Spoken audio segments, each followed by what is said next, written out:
औज़ु बिल्लाहि मिनश शैतानिर्रजीम बिस्मिल्लाहिर्रहमानिर्रहीम अल्लाहुम्मा सल्लि अला मुहम्मदिन व अला आलि मुहम्मदिन कमा सल्लैता अला इब्राहीम व अला आलि इब्राहीम इन्नका हमीदुम मजीद अल्लाहुम्मा बारिक अला मुहम्मदिन व अला आलि मुहम्मदिन कमा बारकता अला इब्राहीम व अला आलि इब्राहीम इन्नका हमीदुम मजीद। फार्मेसी टेक्नीशियन फ़र्स्ट ईयर के स्टूडेंट्स को अस्सलाम वालेकुम। हम अपने लेक्चर्स के दौरान pharmacy technician first year pharmaceutics 1 के टॉपिक्स हम यहाँ पे डिस्कस कर रहे हैं। और हमारे प्रीवियस लेक्चर में हमने अपनी जो डोजेज फॉर्म का चैप्टर जो है वो हमने स्टार्ट किया था। और जो बिल्कुल हमारा पिछला लेक्चर है उसमें हमने सिरप डोजेज फॉर्म की फॉर्मुलेशन या कंपोनेंट्स जो है वो हमने डिस्कस किए थे। उनमें से दो कंपोनेंट हमने शुगर और शुगर सब्स्टिट्यूट और एंटी माइक्रोबियल प्रिजर्वेटिव्स हमने जो है वो प्रीवियस लेक्चर में हमने उसको समझा था और पढ़ा था। आज हम जो है अगले हमारे जो नेक्स्ट जो इंग्रेडिएंट्स हैं या एक्सिपिएंट्स हैं जो फॉर्मुलेशन के अंदर जो है वो हम डालते हैं वो हम यहाँ पे आज डिस्कस करेंगे।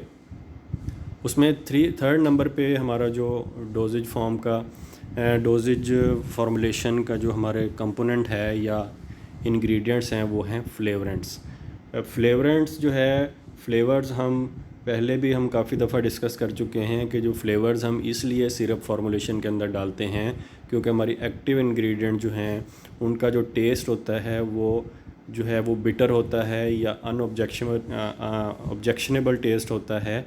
तो उसमें क्या है कि आप फ्लेवर ऐड करते हैं जब तो फ्लेवर जो है स्वीटनर के साथ मिल के जो है वो जो एक्टिव फार्मास्यूटिकल इंग्रेडिएंट है उसके टेस्ट को जो है वो छुपा देते हैं, मास्क कर देते हैं और हमारी हेल्प करते हैं कि हम अपनी डोजेज फॉर्म को प्लेजेंट बनाएं, खाने के काबिल प्लेटेबल बना सकें, आसानी से जो है वो पेशेंट उसको इस्तेमाल कर सके। क्योंकि मोस्टली जो है वो सिरप डोजेज फॉर्म जो है या तो बच्चों के लिए इस्तेमाल की जाती है या फिर एल्डरली बूढ़े पेशेंट्स के लिए जो है वो ये डोजेज फॉर्म इस्तेमाल की जाती है। तो फ्लेवरेंट्स जो हैं या फ्लेवर्स हम इसको कह सकते हैं। Most syrups are flavoured with synthetic flavourants और naturally occurring material to render the syrup pleasant testing.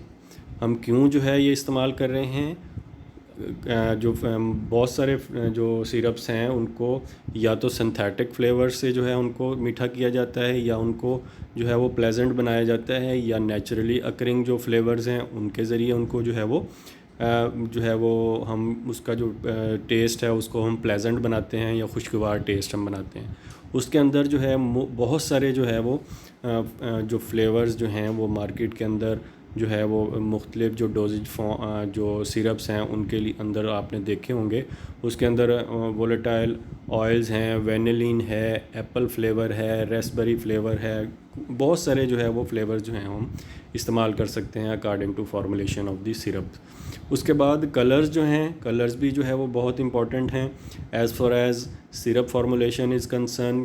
क्योंकि जहाँ पे हमने सिरप को जो है वो खुशगवार बनाना है, उसको जो है उसका टेस्ट हमने खुशगवार बनाना है, खाने के काबिल बनाना है, वहाँ पे जो है वो हमने अपनी फार्मूलेशन को हमने अपनी सिरप फार्मूलेशन को खुशनुमा भी बनाना है। उसको जो है हम कह सकते हैं कि उसको देखने के काबिल, ताकि पेशेंट जो है उसको के लिए वो एक्सेप्टेबल हो, पेशेंट जो है उसको आसानी से जो है वो इस्तेमाल कर सके, उसको देखने में उसको अच्छा लगे। क्योंकि जो है फार्मेसी के अंदर जहाँ पे जो है हमने पेशेंट जो अपनी डोजेज फॉर्म है उसको हमने स्टेबल बनाना है, वहाँ पे हमने उसको जो है वो जहाँ खाने के काबिल भी बनाना है और उसको हमने जो है वो खुशनुमा भी बनाना है, ताकि पेशेंट जो उसको लुभा सके, उसको अपील कर सके, पेशेंट उसकी तरफ जो है वो अट्रैक्ट हो सके। क्योंकि सिरप जो है वो बच्चों के लिए जो है वो बहुत जो है वो फेवरेबल एक डोजेज फॉर्म है।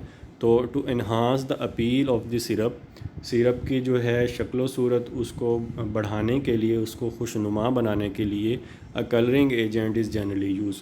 हम जो है वो कलर्स जो हैं वो हम इस्तेमाल करते हैं और मोस्टली जो है कलर्स जो हैं वो फ्लेवर से कोरिलेट कर रहे होते हैं। जिस तरह का फ्लेवर होगा उस तरह के ही जो है वो कलर्स हम इस्तेमाल करते हैं। जैसे कि आपने देखा होगा कि अगर जो है वो एप्पल या बनाना फ्लेवर है तो उसको सम टाइम जो है वो ग्रीन कलर के अंदर जो है वो सिरप को जो है वो कलर दिया जाता है। इसी तरह स्ट्रॉबेरी अगर फ्लेवर है तो उसको फिर जो है वो पिंकिश या रेडिश कलर के अंदर जो है उसको कलर दिया जाता है। इसी तरह चॉकलेट अगर फ्लेवर है तो उसको फिर जो है वो चॉकलेट ब्राउन कलर जो है उसको कलर जो है वो एम्प्लॉय किया जाता है। तो विच कोरिलेट्स, ये जो कलर्स हैं ये कोरिलेट कर रहे होते हैं विद द फ्लेवर एम्प्लॉयड। जो हम फ्लेवर डाल रहे हैं उससे हम कोरिलेट करते हैं। For example green with mint, अगर हम मिंट फ्लेवर डाल रहे हैं तो उसके लिए कलर जो इस्तेमाल होगा वो ग्रीन होगा।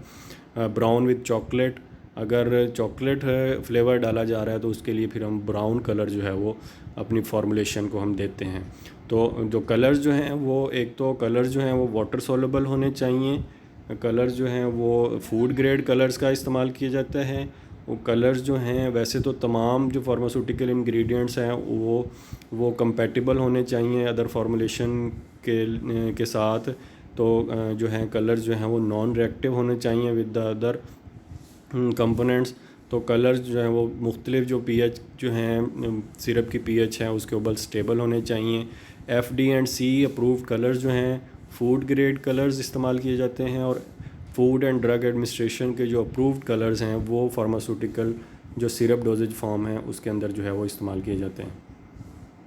इसी तरह जो नेक्स्ट हमारी जो फार्मूलेशन के अंदर पॉसिबली जो इंग्रेडिएंट्स हम इस्तेमाल करते हैं उनमें जो है वो स्पेशल सॉल्वेंट्स जो हैं, अगर आपका एक्टिव इंग्रेडिएंट जो है वो हलशुदा नहीं है या आसानी से हल नहीं हो सकता तो फिर आप जो है वो एडिशनली जो है कुछ ऐसे सॉल्वेंट्स का इस्तेमाल करते हैं जो कि उसकी सॉल्युबिलिटी को इन्हांस करते हैं। जैसे ग्लिसरीन ऐड की जाती है, जैसे अल्कोहल ऐड किया जाता है, ताकि आपके जो एक्टिव इंग्रेडिएंट है उसकी सॉल्युबिलिटी को इन्हांस किया जा सके। सॉल्युबलाइजिंग एजेंट ऐड किए जाते हैं एक्टिव इंग्रेडिएंट की सॉल्युबिलिटी को इन्हांस करने के लिए। थिकनिंग एजेंट जो है वो इस्तेमाल किए जाते हैं। मोस्टली जो है वो शुगर की जो कंसंट्रेशन है वो इतनी ज़्यादा होती है कि सिरप इटसेल्फ जो है वो कंसंट्रेटेड हो या विस्कस हो जाता है, लेकिन समटाइम जो है उसकी जो है वो थिकनेस को बढ़ाने के लिए भी जो है वो इस्तेमाल किए जाते हैं। इसी तरह स्टेबलाइज़र जो हैं बफ़र्स इस्तेमाल किए जाते हैं। इसी तरह जो है वो एंटीऑक्सीडेंट्स इस्तेमाल किए जाते हैं। वो डिपेंड कर रहा होता है फार्मूलेशन किस तरह की है और आपका एक्टिव इंग्रेडिएंट जो है वो कौन सा है, तो उसकी फार्मूलेशन के ऊपर, उसकी जो है वो नेचर के ऊपर डिपेंड कर रहा होता है। उसके बाद जो है मेथड ऑफ मैन्युफैक्चरिंग हम देख लेते हैं कि कौन कौन से मेथड जो हैं वो एम्प्लॉय किए जाते हैं, कौन कौन से मेथड जो है वो हम अडॉप्ट करते हैं for the manufacturing of syrups. उसके लिए जो है वो solution with the aid of heat, जो सबसे ज़्यादा जो है वो सिरप मैन्युफैक्चरिंग के लिए जो हम मेथड एम्प्लॉय करते हैं वो solution with the aid of heat. इसकी डिटेल में जो है हम इंशाल्लाह हमारे नेक्स्ट जो लेक्चर्स हैं उसके लिए हम जो है वो डिस्कस करेंगे। तो पहले नंबर पे जो है वो solution with the aid of heat है। हम सबसे पहले जो है वो वाटर को हम हीट करेंगे, उसके अंदर तमाम जो इंग्रेडिएंट्स हैं अकॉर्डिंग टू फार्मूलेशन उसके अंदर ऐड करेंगे। उसके बाद जो है उसको ठंडा करने के बाद हम एक्टिव इंग्रेडिएंट उसके अंदर डालेंगे। ये तो पहला मेथड जो है वो ऐसे एक्टिव फार्मास्यूटिकल इंग्रेडिएंट के लिए जो है वो हम अडॉप्ट करते हैं जो हीट स्टेबल होते हैं। लेकिन ऐसे इंग्रेडिएंट या ऐसे एक्टिव फार्मास्यूटिकल इंग्रेडिएंट जो हीट लेबाइल हैं, हीट सेंसिटिव हैं, उनके लिए जो दूसरा मेथड है solution by agitation without aid of heat, उसको हम अडॉप्ट करते हैं। इसके अंदर हम जो है वो हम फिर हीट नहीं देते क्योंकि हमारे एक्टिव इंग्रेडिएंट जो है वो हीट से ख़राब हो जाते हैं। इसी तरह तीसरा मेथड जो है addition of sucrose to the medicated syrup जो है, इसी तरह जो है वो सुक्रोज का सिरप बनाने के बाद जो है उसको मेडिकेटेड लिक्विड के अंदर जो है वो ऐड कर दिया जाता है। उसके बाद फोर्थ जो हमारा मेथड है वो है परकुलेशन का मेथड। तो ये कम से कम आपको जो है आपके फ़र्स्ट ईयर के सिलेबस के मुताबिक आपको इन मेथड्स का इल्म होना चाहिए कि कौन कौन से मेथड्स जो हैं, कौन कौन से तरीक़ाकार जो हैं वो अडॉप्ट किए जाते हैं for the manufacturing of syrups. इसके बाद जो है वो सिरप्स जो हैं, वैसे तो तमाम जो डोजेज फॉर्म है उनकी स्टोरेज जो है वो बहुत इंपॉर्टेंट है ताकि वो अपनी जो शेल्फ़ लाइफ है उसको बरकरार रख सकें। सिरप्स जो हैं syrups should be stored in well close container. उनको आपने बहुत ही टाइटली क्लोज कंटेनर के अंदर आपने रखना है, और टेम्परेचर जो है मोस्टली जो सिरप्स हैं उनको हमने जो है वो रूम टेम्परेचर 25 या 30 डिग्री सेंटीग्रेड से नीचे नीचे जो है हमने उसकी स्टोरेज करनी है, ताकि आपकी जो प्रोडक्ट है, आपका जो सिरप है, वो अपनी शेल्फ़ लाइफ को बरकरार रख सके, जो उसके ऊपर एक्सपायरी डेट जो मेंशन की गई है वो अपनी बरकरार रख सके। यहाँ तक हमारा फार्मूलेशन से रिलेटेड, फार्मूलेशन ऑफ सिरप या कंपोनेंट ऑफ सिरप जो है हमारा लेक्चर यहाँ पे कंप्लीट हुआ। इंशाल्लाह अगले लेक्चर्स में हम दूसरी जो फार्मूलेशन हैं उसको भी हम डिस्कस करेंगे। अल्लाह आपका हामी नासिर हो। अस्सलाम वालेकुम।